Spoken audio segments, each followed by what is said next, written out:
सूर्यनारायण वेदपारायण लोकरक्षामणि दैवचूडामणि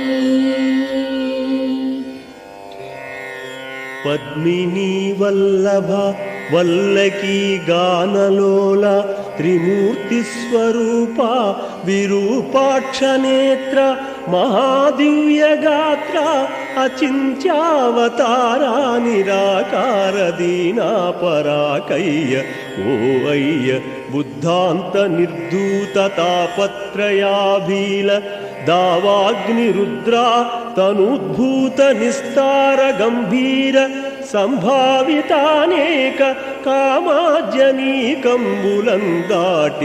ఏకాకినై చిక్కి ఏ దిక్కునుగానగాలేకయున్నాడ నీవాడనో తండ్రి।